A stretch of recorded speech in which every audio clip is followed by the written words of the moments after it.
Good day, friends, and welcome to our Bible study and midweek reflections. Today, I want to draw some threads out of the book of Ruth, and I want to particularly look at the character of Boaz. And I want to link this to the reality of gender-based violence, which has once again come to the fore in our society. Gender-based violence is nothing new. But the reality is that during this lockdown period, once again, the deep and unacceptable levels of violence against women have once again come to the fore. This is something that we continue to struggle with and we can't seem to get a handle on. And I wonder if, as people of faith, we do not have something to contribute to the conversation, as well as something to contribute towards the work of creating a more redeemed humanity, a humanity that respects and gives dignity to us all.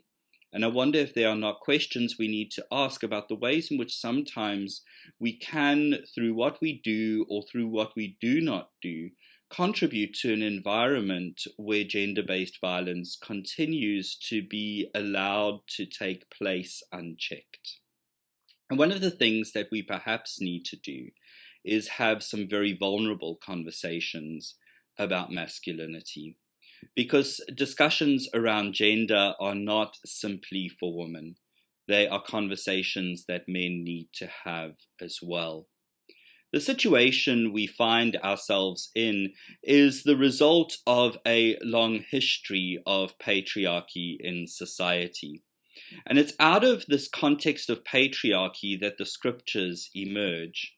Patriarchy can be defined as a social system in which men hold primary power and predominate in roles of political leadership, moral authority, social privilege, and control of property. Patriarchy is associated with a set of ideas that act to explain and justify this dominance, and attribute it to inherent natural differences between men and women. Patriarchy is, however, a social product and not an outcome of innate differences between the sexes. The context of patriarchy is an interwoven reality. It is the result of the intersections between social power and private spaces. And patriarchy shows up both in public life and also in private life. What the book of Ruth does is set a domestic set of relationships against the background of the larger context of Israel in the book of Judges. We note that the book of Judges represents a very dark and violent part of Israel's history. And the book of Judges has a number of moments where violence, and particularly violence against women, come to the fore. In fact, through much of the book of Judges, women are the nameless and faceless victims of many violent acts. Some of them are recorded in more detail, some of them are just mentioned in passing. But within the book of Judges, we also have a counter story, the story of Deborah, who is a woman who assumes leadership at a time when such leadership was reserved only for men. And she stands in contrast to the dominant system of male domination during her time. And so we see that within Scripture there is both a story and a counter story. And it's interesting that the trajectory of Scripture follows this counter story, a story that takes us from division and opposition to mutuality and inclusion, a story that takes us from contestation to collaboration, and a story of redemption. The book of Ruth, set against Judges, takes the conversation into the domestic sphere of life. And in the book of Ruth, we find Boaz acting in very counterintuitive ways. We would expect a man of his time to treat Ruth in a very different way. Boaz, however, notes Ruth's vulnerability. He gives her dignity. When she is gleaning in the fields, he knows she is vulnerable. He knows what can happen to a foreign woman amongst all of these men in the field. He brings her to a meal with the men. He sits her down in a place where technically she wouldn't have belonged, and he offers her friendship and hospitality. He says to the men around him, "This woman is worthy of respect." And in a way, Boaz does the same in the very personal interaction that takes place on the threshing floor. Yes, the story of Ruth is caught up in the social reality of its time. But what we need to note is the mutual regard with which Ruth and Boaz find each other. Boaz defers to Ruth. "Everything you say, I will do." He meets her vulnerability with his own. And so what Boaz does at the city gate, although again bound up in the place and time that he finds himself, is a turning around of tradition and a rethinking of culture in order to secure Ruth and Naomi and their future in ways that step out of the box. Boaz is a man who acts very differently. And against the book of Judges, we find the possibility of a different kind of humanity, a different kind of masculinity in the person of Boaz. Within Scripture, we find the tradition of apocalypse. Apocalypse is literally unveiling, to unveil, to see what's going on behind the scenes. This purpose, this function of Scripture is not simply reserved for the obviously apocalyptic texts like Revelation and Daniel. In minor ways, many other Scripture passages do the same thing. And what Ruth does is Ruth unveils both the patriarchy and also the possibility of something different that takes place in the domestic lives of people in ordinary ways and helps us to find a vision of something different. Ruth, set against Judges, reminds us that although systems may change, although at a bigger level in society we can pass laws, we can create policies, it is the day-to-day practices of our lives that continue to either perpetuate the situation where violence and oppression can take place, or where people can be set free and liberated. The reality is that patriarchy is the original sin. If we go back to Genesis at the beginning of creation, men and women are created both equally in the image of God. And in a sense, we lose sight of the fact that in Hebrew, Adam is gender neutral as a word. The reality is that we were each created in our own unique personal way to give expression to the spirit and life of God in the world. We embody that as men and as women, but there is no inherent difference between us, and we will all embody our masculinity and our femininity in our own unique and personal way. What happens in the fall is that there is a disconnect. There is a disruption in the relationship, firstly between human beings and God, and as a direct result of that, a disruption in the relationship between men and women. And throughout the story of Scripture, there is this attempt to find healing in this rupture. And that is found throughout the narrative of the Old Testament and in the person of Jesus, it comes to the fore. Jesus ultimately restores the relationship. St. Paul will say of Jesus, in him there is no male or female, slave or free. So as we trace the stories of Scripture, we need to note that there are examples of men who reveal the problem. We can think of the violent stories in the book of Judges and elsewhere in Scripture. But there are also men who point to an alternative, like Boaz, and ultimately like Jesus. There are women who reveal the problem. We think of Sarah, who treats her servant Hagar in an appalling way.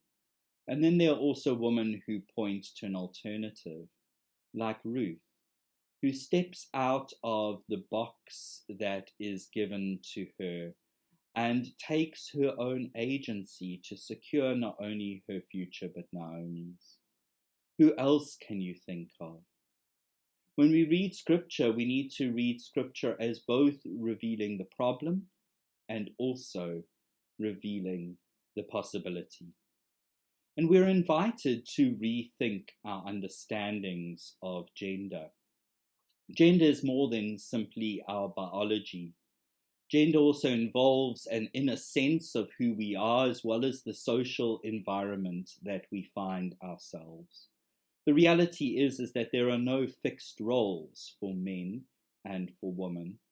The reality is that at different cultures and in different times, people have expressed masculinity and femininity in different ways. These ideas are fluid. But what is certain in the story of Scripture is that all of us have inherent dignity and worth. And what is revealed in Scripture is that all of our humanity is marred by our brokenness. And one of the things that we need to acknowledge is that the brokenness in our humanity does not affect us in the same way.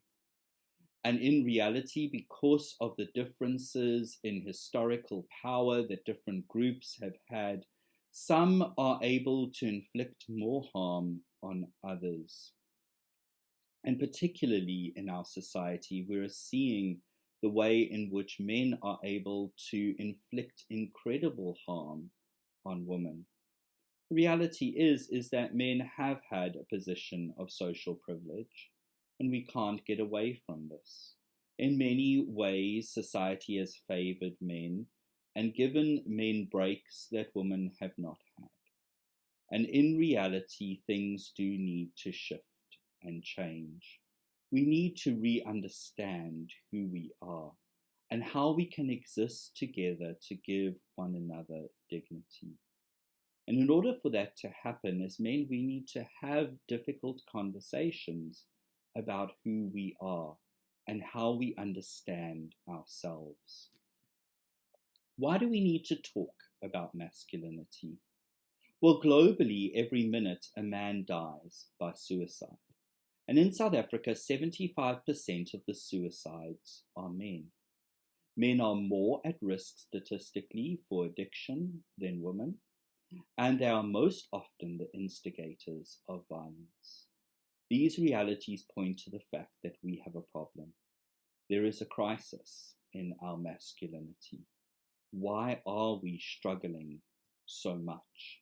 And why are we causing so much harm to others and ourselves? I have to say that for me, this is a bit of a difficult conversation to have. I struggle with my own sense of masculinity. For me, it's a little bit of a grey area. On the one hand, I am a man and I'm afforded all the privileges that my masculinity brings in many subtle ways. When I'm in a meeting, when I step into a public space.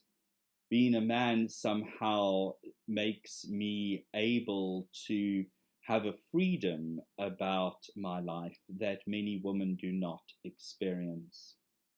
One of the more shocking and one of the more sobering thoughts that I was offered quite recently was this. If you ask many men what their greatest fear is about being sent to prison, the reality that they will point to is that they may be raped. What that means in South Africa today is that most of our women live in prison every day. They can't walk into a parking lot at night.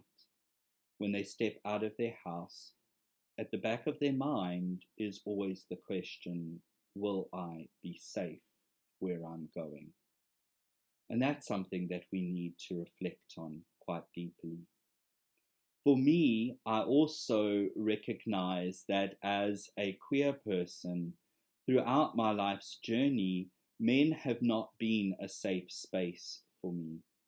Through my life's journey, men have been my bullies and men have been my abusers. And in most circumstances, I still struggle in male company to some degree. Less so now as I get older.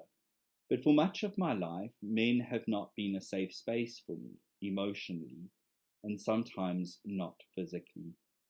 And so I sit with the ambivalence in my own sense of masculinity. I remember a little while ago I was at a workshop and I was asked the question, when was the first time that you recognized that you were a boy? When was the first time that you came to understand what that meant? And for me, I had a very vivid memory of myself at about 3 or 4 years old. And I remember crying my heart out because I wanted my best friend's Heather's girl's lucky packet. I didn't want the boy's lucky packet that I had been given. I didn't like all the stuff in it. I wanted the cool things that she had in her lucky packet. And I remember as I stepped back in time that at that moment I realized that I was not a boy like all the other boys, that somehow I was going to be different. And so part of my life's journey has been to consciously reflect on what it means to be a man. What does it mean for me to embody masculinity? And how am I going to navigate that? And I think that that is a conscious journey that all men need to take, particularly at this time, because there is a problem.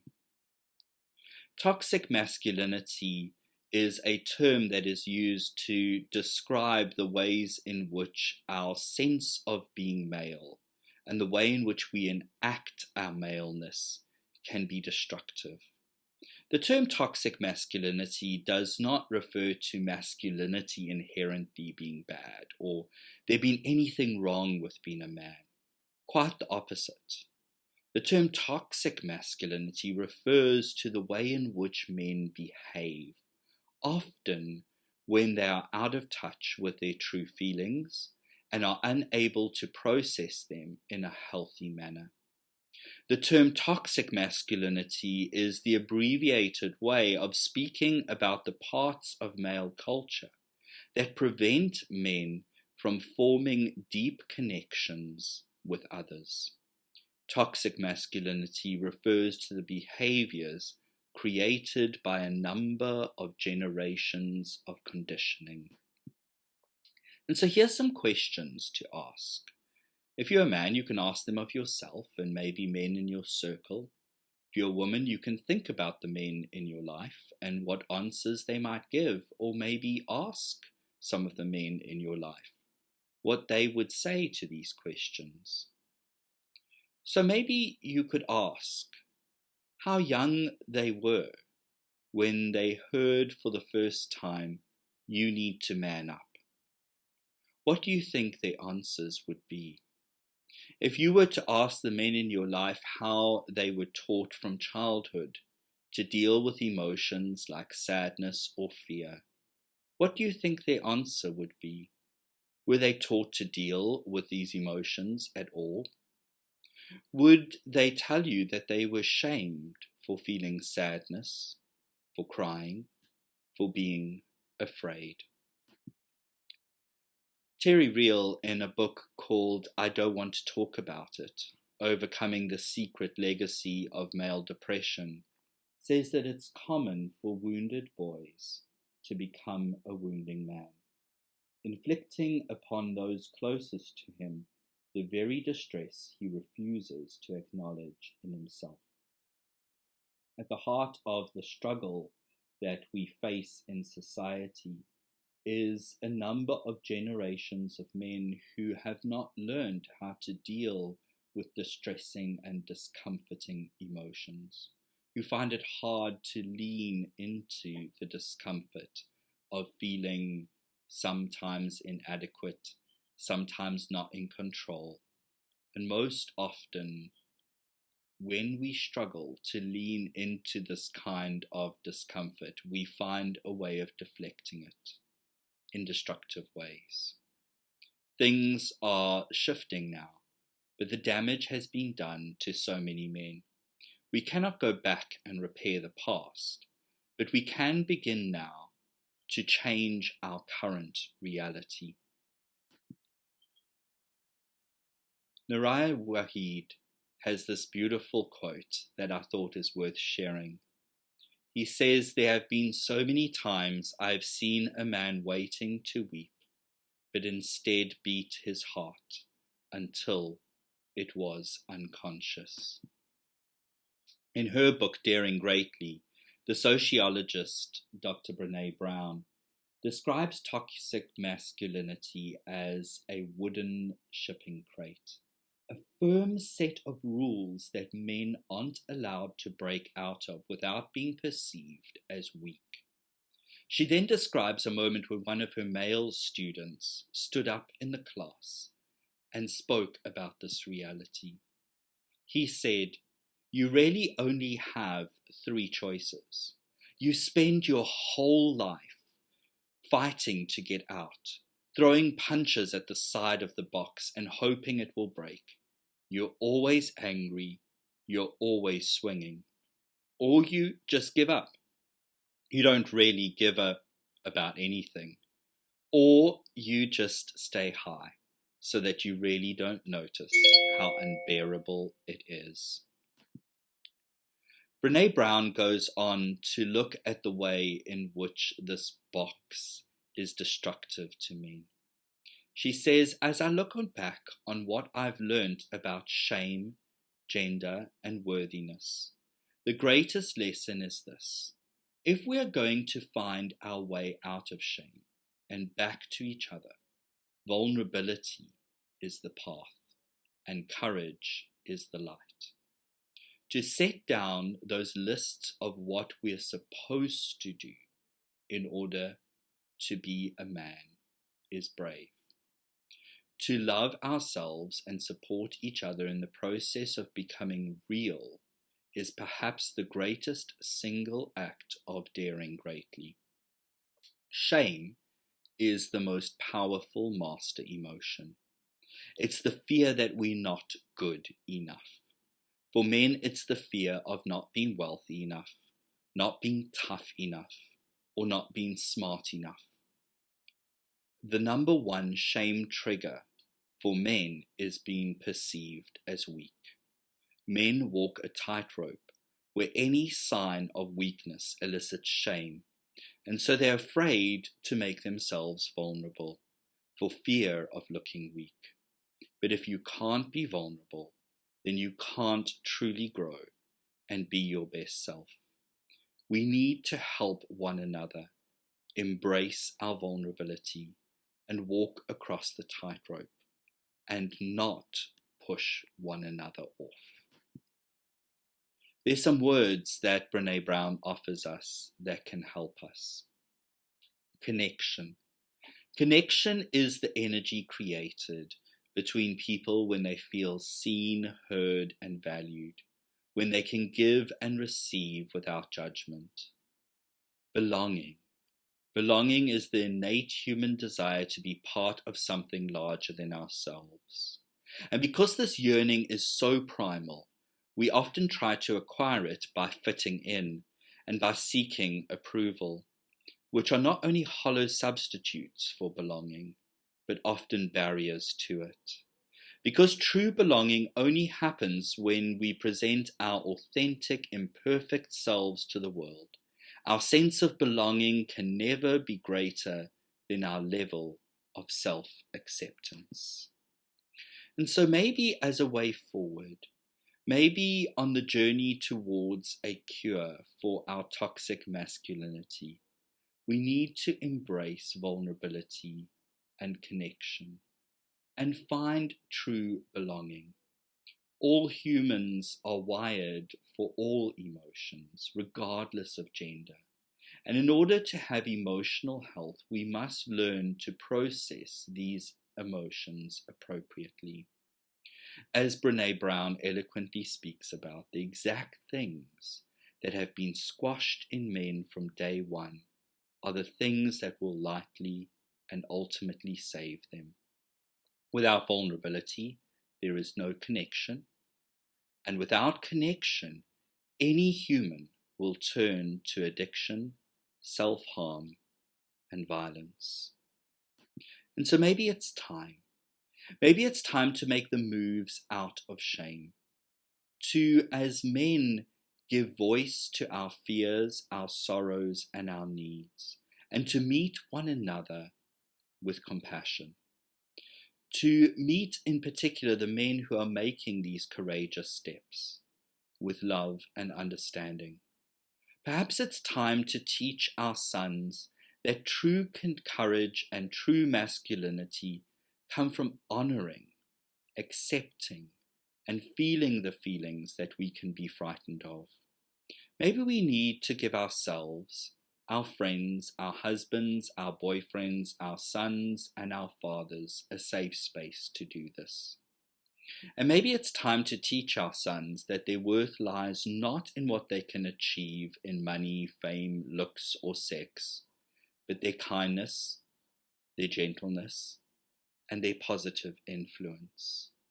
Maybe it's time for us to begin to get out of the box and begin to have difficult and encouraging and life-giving conversations as men.